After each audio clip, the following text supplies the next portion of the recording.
ክርስትና ጸባይ ማስተካከያ አይደለም። ዘላለምን አይተ ህይወትን ፍሬም የምታረግበት ጨርቅ መቀየር አይደለም እምነት። የሆነ አይነት ምድራዊ ነገር ማድረግ አይደለም እምነት። ዘላለም ነው። አይንም ወንጌል ወንጌል ወንጌል ወንጌል ጌታ ሊመጣ በደጅ ነው። ቶሎ ቶሎ ወንጌል መስበክ አለብን። እምናሳፍር እኮ ነው በእኛ በመናሳፍረው አላ እንዴት ነው ለበሱባ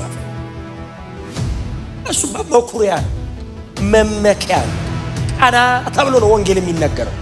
ዕብራውያን ምዕራፍ 9 ከቁጥር 16 ጀምሮ እስከ 22 በጌታ በኢየሱስ ክርስቶስ ስም አነባለሁ። ኑዛዜ በሚኖርበት ጊዜ የተናዛዡን ሞት ማረጋገጥ የግድ ነው። ምክንያቱም ኑዛዜው የሚጸናው ሰውየው ሲሞት ብቻ ነው። ነገር ግን ተናዛዡ በሕይወት እስካለ ድረስ ኑዛዜው ዋጋ አይኖረውም። ስለዚህ የመጀመሪያው ኪዳን እንኳ ያለ ደም የጸና አልነበረም። ሙሴ እያንዳንዱን የሕግ ትእዛዝ ለሕዝብ ሁሉ ከተናገረ በኋላ የጥጆችን ደም ከውሃ ከቀይ የበግ ጠጉርና ከሂሶጵ ጋር ወስዶ በመጽሐፉና በሕዝቡ ላይ ረጨው። እንዲህም አለ፣ እንድትጠብቁት እግዚአብሔር ያዘዛቸው የኪዳኑ ደም ይህ ነው። እንዲሁም ድንኳኒቱንና ማገልገያ ዕቃውን ሁሉ በደም ረጨው። በእርግጥ ከጥቂት ነገሮች በስተቀር ሁሉም ነገር በደም መንጻት እንዳለበት ሕጉ ያዛል፣ ደም ሳይፈስ ስርየት የለምና። የዚህ ደብዳቤ ጸሐፊ የሚያስቀምጠው በጣም አንድ አስደናቂ ነገር ኑዛዜ የገባው አካል ካልሞተ ከንቱ ነው፣ አይጠቅምም። ተናዛዡ እስካልሞተ ድረስ ኑዛዜው አይጠቅምም። ጎናቸው ያለው ሰው ባለ ርስት ነው በሉት። ክብር ለኢየሱስ ይሁን። በደንብ ነቅነቅ አርጋችሁ ድሮ ባለ ርስት ማለት ቀላል ሰው እንዳይመስላችሁ ነቅነቅ አርጉትና ባለ ርስት ነው በሉት። እና የደብዳቤው ጻፊ የሚያስቀምጠው በጣም አስገራሚ ነው አይደል? ሎጂኩ በቃ ተናዛዡ እስኪሞትለት ድረስ ርስት ተቀባይ ቁጭ ብሎ አፍጥጦ ይጠብቃል። ተናዛዡ የሞተ ቀን ፍርድ ቤቱ የተነዘዘለትን ሰው ወይንም ተረካቢውን ሰው ፈልጎ ያጸናለታል።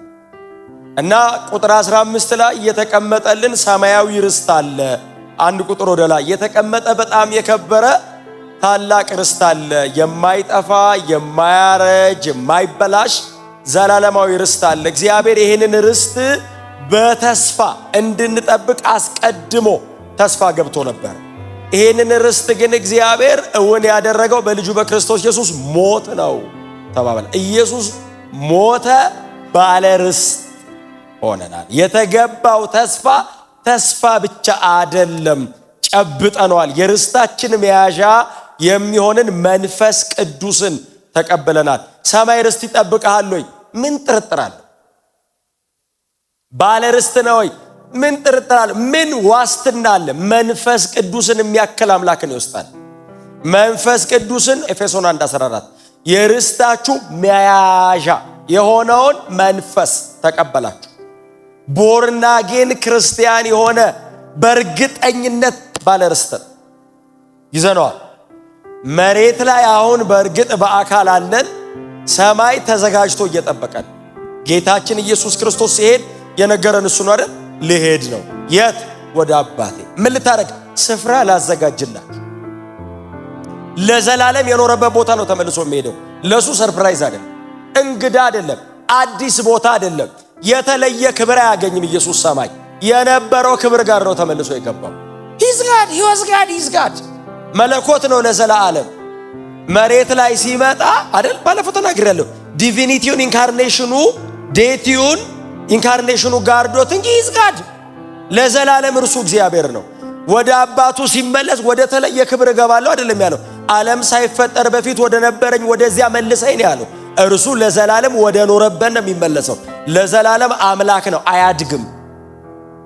ከነበረበት የሚበልጥ ክብር የለውም። የመጨረሻው ክብር የነበረበት ነው፣ አሁን ያለበት ነው። እስቲ አሜን በሏ። ስለዚህ አሁን ሲሄድ እኔ በተለየ መንገድ በቀኙ አስቀመጠው ማለት እኮ በቀኙ አስቀመጥ ስራውን ጨርሶ ወደ ስፍራው ተመለሰ፣ ከበረ ማለት ነው ትርጉሙ እንጂ ክብር ጨመረ ማለት አይደለም ትርጉሙ። ለዘላለም ወደ ነበርኩበት ቮይድ አይደለም ትቼ የመጣሁት ክብር አለ። ባዶ ቦታ አይደለም ገብቼ የምገጠመው ነው። ትቼ የመጣሁት ክብር አለ፣ ወደዛ ክብር ነው የምመለሰው ሲል አብ አከብረዋለሁ አለ። እስቲ አሜን በሉ። አሁን እሄዳለሁ ሲላቸው እሱማ ይሄዳል፣ ለእናንተ ነው አሁን የምሄደው አለ። ምን ልታረግ ሲሉት ስፍራ ሊያዘጋጅ ቦታ ላዚህ ሰማይ በጣም ሰፊ ነው፣ ሁሉም ቦታ በበተናችሁ አትገኙም። ስለዚህ ስፍራ ላዘጋጅላችሁ ነው የምሄደው። ዓለም ላይ ያለ ክርስቲያን አሁን ያንቀላፋና በህይወት ያለን በሙሉ ጌታ ሲመጣ ተሰብስበን ስንሄድ ሰማይ ትንሽ ቦታ ነው ይበቃል፣ መሬት ናት ማትበቃ። አሁን እንዳለ ያንቀላፋ ክርስቲያን ብድግ ቢል ባይዘው መቆሚያ የለም። ይሄ 500 ካሬ ምናምን አይደል መቆሚያ፣ ጠጠር መጣያ ውሃ ቢረጭ መሬት ላይ ጠባይ። በጣም ብዙ ነን። ሰማይስ አንድ ቦታ አለች። የት?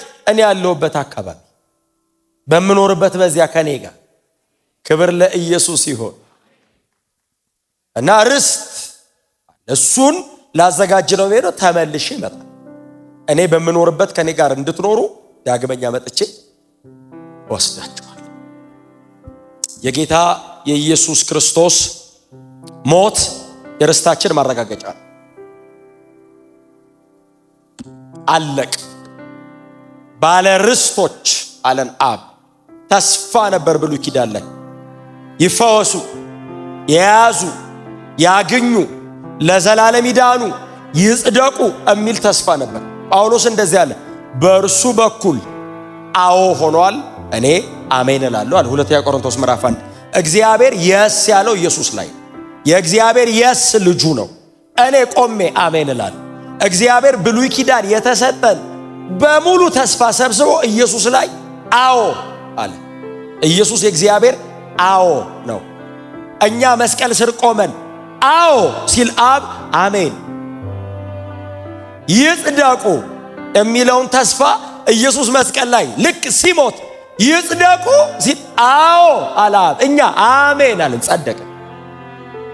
ሳንታገል ሳንቧጥጥ የተለየ ፕሮቶኮል ሳንይዝ ዝም ብሎ ጻድቃል ሲባል አንዳንድ ሰው እንዲሁ በክርስቶስ ኢየሱስ እንዲሁ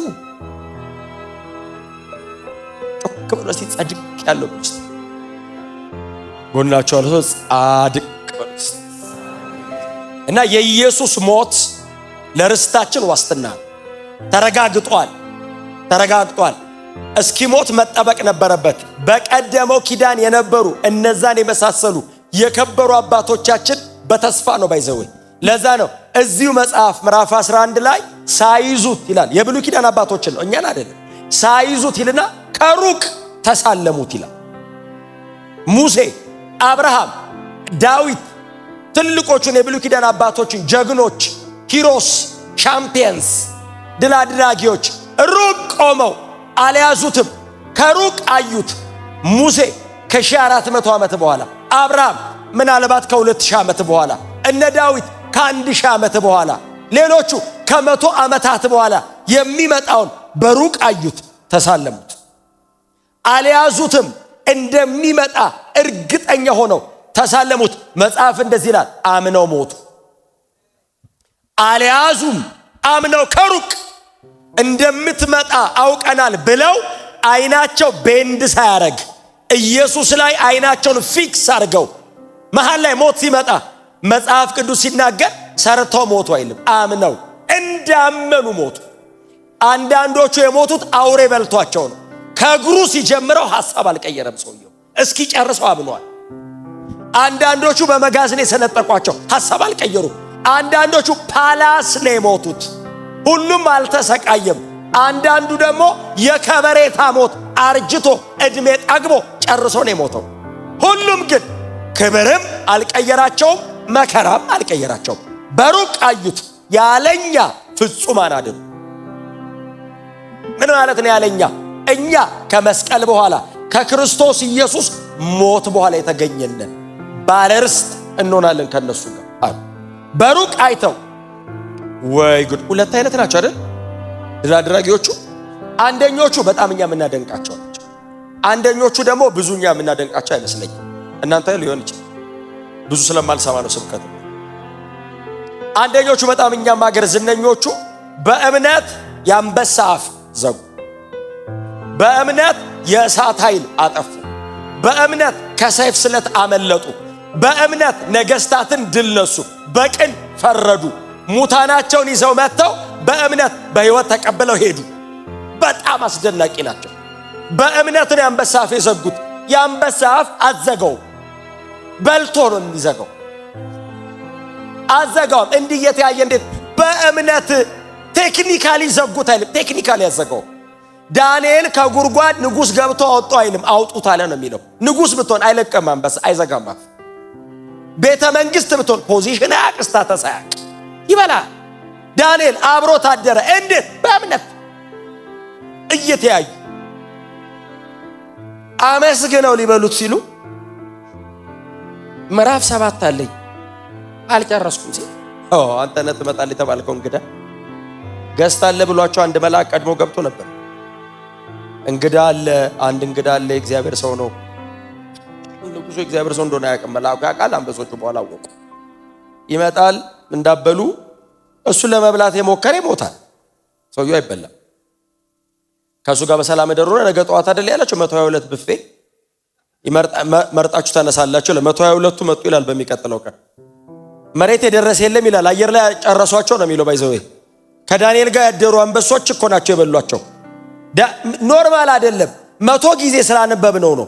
ከአንበሳ ጋር ድሮ የሚያውቃል እዚህ ውስጥ ኖርማል ሆናችሁ ሆነ በየቀኑ የምታድሩ የምትመስሉት ትሉኛላችሁ እንዴ? ከአንበሳ ጋር ድሮ አንበሳ አይቶ የሚያውቃል እንዴ? አድሮ አይደለም እንዴ? የማይለመድ ነገር እኮ መሬት ላይ አንዱ እኮ አንበሳ ነው። እኔ ብዙ ጊዜ ሰብክ እናገረዋለሁ፣ እዚህም ብዙ ጊዜ ተናግሬዋለሁ። መሬት ላይ ሰው እንዴ አትለምድም። አሁን 6 ኪሎ ድሮኛ ልጆች ሆነ 6 ኪሎ ነበር የምንሄደው። አሁን እንትን አስገባቸው ፓርክ ውስጥ መሰለኝ 6 ኪሎ ስትሄድ እኮ ሄደ ሰው ልታሳይ ድጋሚ ስትሄድ እንደ አዲስ ነው የምታየው። እንደ አዲስ አትለምድም። ልጅ ላይ ያሳይ የመጣ ሰው አብሮ ከልጁ እኩል ነው። እንደዚህ ኖርማል አይደለም። አንበሳ እንደዚህ እያየ ባይዘ እያየ ሊመጣ ነው የተባለ ልጅ ያልክ አንበሳው ብቅ ሲል ሁሉም ጾዶ ተሸሸገ። አይወጣም። እንደማይወጣ እርግጠኛ ነው። ባይዘ ያለው ብረት ውፍረቱ ርብራቡ ወደኋላ። ለማንኛውም ናቹራሊ እግዚአብሔር የሰጠው ሞገስ እኮ ነው የሚያስፈራ። አይበላህም እኮ ለማዳ ነው ደግሞ የ6 ኪሎ ሰው ያውቃል። ሰው እኮ ነው የሚያስገባው የሚያስወጣው በር የሚከፍትለት። ግን አለም እንደዚህ አተኩሮ ካየው አይደል አይነን ምን አስቦ ነው አይን ላይ አትገጣጠም ከአንበሳ ጋር። አንበሳ ጉድጓድ ዳንኤል አደረ ሲባል ኖርማል በእምነት ጻፉለት። ሰውየው ስማርት ስለሆነ በጣም ጠንካራ ስለሆነ አንበሳው ፈርቶት አይደለም ይለው። በእምነት የአንበሳ አፍ በጣም ትልቅ ተአምር ነው። ከሱ የማይተናነስብኝ ተአምር ግን በእምነት ባውሬ ተበልቶ ሞቱ የሚል ይሄኛው ባመነበት በዳነበት እምነት አንዱ ደግሞ ተበላ። እየበላው አምኖ ከሰይፍ ስለት አመለጡ ይላል። ሊቆርጧቸው ሲሉ በእግዚአብሔር መንፈስ ኃይል አመለጡ ሄዱ። አመለጡ። መሳፍንት መጽሐፍ ላይ የነናኦድ ምናምን ታሪክ ዱና አንብቡ። ሙቪ ራሱ እንደዛ አይሰራም። እንኳን ለፊልም አይመችም። እግዚአብሔር እንዴት እንዳዳናቸው በምን አይነት እምነት ነው የወጡት። ሰራዊት ተሰፍሮባቸው ከመሃል ይወጣሉ። ከሰይፍ ስለት አመለጡ። በጣም ጎበዝ ስለሆነ አይደል? ዳዊት እንዴት ነው የሚያመልጠው ከሳኦል እጅ? ከንጉስ አንድ ኖርማል ተራ ሰው ነው ዳዊት። ባይዘው ኖርማል ተራ ሰው ነው። አኖይንትድ ስለሆነ ነው እኛ የምናውቀው እንጂ ኦርዲነሪ እስራኤላዊ እኮ ነው። ጆስ ቬሪ ያንግ ልጅ እኮ ነው። ንጉስ ሳኦል ሰራዊት ዞ እኮ ነው የሚመጣው። ዳዊት ያለበት ሸለቆ በር ላይ ደርሶ እኮ ነው እኔና ሞት መሃል አንድ እርምጃ ቀረ ብሎ ወደ አምላኩ ጮ ሳኦል ተመልሶ ሄደ። ከሰይፍ ስለት ያመለጠ በእምነት ውጊያ ጎበዝ ስለሆነ እንዳይመስል። የዳዊት ኃያላን እጃቸው ከሰይፉ ጋር እስኪጣበቅ ሰራዊት ድል አደረጉ ሲል በእምነት ነው። ጎበዝ ስለሆነ እንዳይመስል። ስተውት አይደለም አምነው። እስቲ አሜን በሉ። በእምነት ከሰይፍ ስለት አመለጡ ተብሎ ግን በዛ እምነት በመጋዝ ተሰነጠቁ የሚል ደግሞ ሰነጠቋቸው ደግሞ ይላል። ያ ነው እምነቱ አንድ ነው፣ ሁለት አይነት አይደለም። ያው እምነት ከሰይፍ ስለት አንዱን ያድነዋል፣ አንዱን ያሰነጥቀዋል። አንዱን ከአውሬ ያድነዋል፣ አንዱን በአውሬ ያስበለዋል። የሞተ ይዘው መጡ ይልና ኤልያስና ኤልሳ ጋር በጣም ኖርማል ታሪክ ነው። የሞተው ላይ ተጋደመበት፣ ብላቴናውም ተነሳ። የሁለቱ ሌሎቹስ ይኸውልህ እኔ እንደውም የነዚህ ይበልጥብኛል። በእምነት ሙታናቸውን በሕይወት ተቀበለው ሄዱ ይላል። የነዛኞቹስ ትንሣኤን ተስፋ አድርገው ለሞት ለሚዳርግ ነገር ራሳቸውን ሰጡ ይላል። ትንሣኤ አለ ብለው መትረፍ እየቻሉ ነው የሚለው ቃሉ። ባይዘው መትረፍ ይችላሉ እየቻሉ ትንሣኤ አለ አሉ። ብሉይ ኪዳን ሆነው የኢየሱስን ትንሣኤ አይተው ሪዘሬክሽን የክርስቶስ ብቻ ነው። ከኢየሱስ ውጪ ሪዘሬክሽንን ኤክስፔሪየንስ አድርጎ የሚያቅ አካል የለም። ኢየሱስ ብቻ ነው። ሌላው ሪሲሲቴሽን ነው። ተቀስቅሶ ነው ተነስቷል። የሞተ ሰው ስታስነሳ ጸልየ እላዩ ላይ ተጋድመ ብታስነሳው ከመሞቱ በፊት በነበረው አካል ነው የሚነሳው። ኢየሱስ ሲነሳ በከበረ አካል የተነሳው። ኢየሱስ ሲነሳ ሞትን ድል አድርጎ ነው የተነሳው። አየ ጸልየለት የተነሳው ሰውዬ ስራ ስላልጨረሰ ነው የተነሳው። ተመልሶ ይሞታል የሆነ ቀን። ኢየሱስና ሞት ተስማምቶ እንዳይመስል ገንጥሎት ነው የወጣው። አይ ትንሣኤን ተስፋ አድርገው ማለት የኢየሱስ ክርስቶስን ሪዘሬክሽን መሲያኒክን ኤክስፔክቴሽናቸው ይሄ የሥጋ ይሄ ይነሳል ብቻ እንዳይመስል የዘላለም ሕይወትን ነው አንደርስታንድ ያደረጉት። ፌዝ ይሄ ነው። ጨርቅ መቀየር አይደለም እምነት። የሆነ አይነት ምድራዊ ነገር ማድረግ አይደለም እምነት። ዘላለም ነው። አይ ኢተርኒቲ ነው ክሮስ ያደረጉት። ይሄ ነው ወንጌል፣ ይሄ ነው እምነት። በዚህ ነው መኖር። አይናቸውን ከመሬት ላይ ሰማይ ነው የሚያዩት። ታውቃለህ ሞት ስትለው ትንሣኤ አለ እየዘመሩ ነው የሞቱት። አዲስ ኪዳን እንዳይመስል ብሉይ ኪዳን አዲስ ኪዳንማ መንፈስ ቅዱስ ውስጥ አለ። አዲስ ኪዳንማ ጸጋል 66 መጽሐፍ እጅ ላይ ይዘ ነው እነሱ ጥቅልል አንድ ጥቅልል። ምናልባት ጥቅልሉን በስነ ስርዓት ላይ ኖራቸው ይችላል። የሆነ ቀን የበራችላቸውን ብርሃን ይዘው ኖሩም ሞቱም። ይሄ ነው ኢንሄሪታንስ ርስት። ይሄ ነው የሚገባኝ። ክርስትና ጸባይ ማስተካከያ አይደለም። ዘላለምን አይተ ህይወትን ፍሬም የምታረግበት ዘላለምን ኢተርኒቲ። ስለ ርስት ሲወራ መሬት የሆነ ነገር ጊዜያዊ ነገር እንደዚህ አይነት ነገር እንኳን ዘላለም መሬት ሰለቻል። አይ ከጌታ ጋር መኖር ኢየሱስን ማየት በእግዚአብሔር መገኘቱ ስለ ዘላለም መኖር። ይሄንን ሲያዩ ሞትን አሸነፉት። ሰውን ገለህ እኮ ነው የምታሸንፈው። ገለህ የምታዘምረው እኮ ነው። እየዘመረ ከሞተ እኮ በምን ታሸንፈዋለህ? ሰውየው ገለኸው እኮ አታሸንፈው። ስትገለው ወደ ክብሬ ነው የምሄደው ካለ ወንጌል ነው እንዲያረጋቸው። ሰዎቹ ብርሃን ነው እንዲያረጋቸው። እስቲ አሜን በሏ። ብርሃን ወንጌል ነው። የክርስቶስ ኢየሱስ የመስቀል ሥራ። ሰው ይሄንን አንደርስታንድ ሲያረግ ነው ከዚህ የሚወጣው። ወንጌል ጌታ ሊመጣ በደጅ ነው። ቶሎ ወንጌል መስበክ አለብን። አሜን ነው። የዘላለም ሕይወት እኛ እንድናገኝ እርሱ አደባባይ ላይ ርቃኑን በዛ በደረቅ እንጨት ላይ ሳያፍር ተሰቀለ። አላፈር የምናሳፍር ነው። ተቀበል ሰው የሚያሳፍር ለምን መሰለ? እየሞተለት ወይ ለኔ ነው እንደሚሞተው አይልም፣ ይገለዋል። አትሊስት እኮ ማያሳፍር ፌቨር ስታረግለት እንደው ትንሽ ለኔ ሲል ብሎ የሆነች መንገድ ሄዳል። ሰው አይሄድም፣ ይሰቅለዋል፣ ጎኑን ይወጋል። ለሱ እየሞተ ነው። የምናሳፍር እኮ ነው። በእኛ በምናሳፍረው አላፍር። እንዴት ነው በሱ ማፈር? እሱ በኩሪያ ነው፣ መመኪያ ነው። ቀና ተብሎ ነው ወንጌል የሚነገረው። እስቲ አሜን በሏ። እንዴ ሰው ኃጢአት ሲሰራ ያፍርም አይደል እንዴ? እንዴት ነው ወንጌል ስንሰብክ የምናፍረው እኛ? ቆይ ቀስ ብዬ ልንገረው። ጮክ ብለህ ነገር ጎናቸው ሰው ነቅነቅ አድርጉትና ወንጌል ስበክ በሉ።